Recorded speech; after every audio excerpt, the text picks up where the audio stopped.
Your freedoms can only be protected if democracy thrives. Join us. We are DedSec. The motivation we were interested in for our main character and for the DedSec crew is hacktivism. DedSec has always been a hacker group that was trying to achieve social objectives. That's central to what our characters are trying to achieve in the game.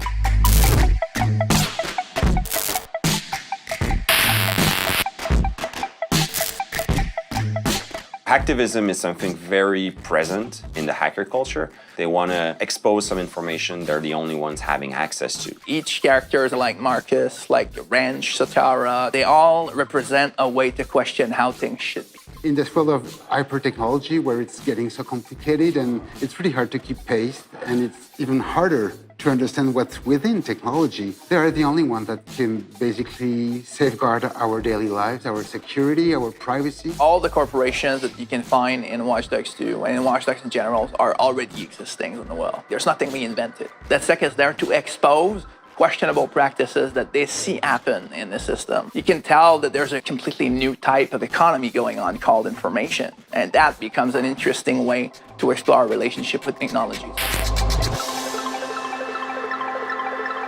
We wanted to treat with respect our subject matter, and for that we needed help. Hackers are really open, they share the information. We had a lot of help from the community itself. A hacker is no longer associated with somebody that's in his basement, like with the dark mood behind his laptop and just trying to break out like a firewall or something like that. It's way more larger right now. The hacker culture is like a collection of subculture all gathering together. We're working with really smart consultant hackers who validate all our scripts, all of our gameplay mechanics, and suggest to us how we can tweak them to make them match what's possible in the real world. And it goes as far as, what kind of script could be used, what kind of words should be used, how various characters should talk about it, and how it would actually be possible to do those things in the real world. One element that was super important for us for the new visual of DedSec, it was to really embrace the hacker culture. Also the maker aspect of the hacking culture, just like the Mask of the Wrench really embraces the DIY aspect. It's all tied together. We really got inspired by the animated GIF culture, the same treatment that we have with the dithering, all the glitch art. We tapped into all the horror pulp from the cartoons from the late 40s. And we really wanted to bring that to the already mysterious and cryptic feeling of DedSec. So it's using pop culture elements to the mix and just bring a little bit more fun and colors and attitude to it. Yes, it talks about hacking and technology, but it's also fun. And we wanted to create a game where even though we're talking about serious topics, we're not taking ourselves too seriously.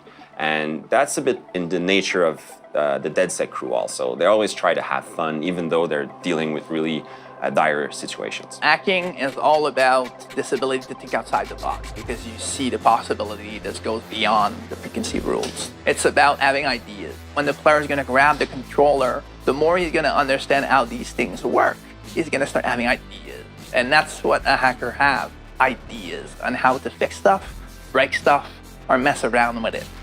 The state of mind of Watch Dogs is simply educating people and at the same time having fun with it. These connections can create pretty fun mechanics, and that's why we're here for, and that's why we chose that subject matters, because not only it's interesting and it's relevant, but it's also pretty fun to mess around with. I'm interested in hackers saying that we've respected the culture that we're exploring, but I'm mostly interested in them saying they had fun playing the game.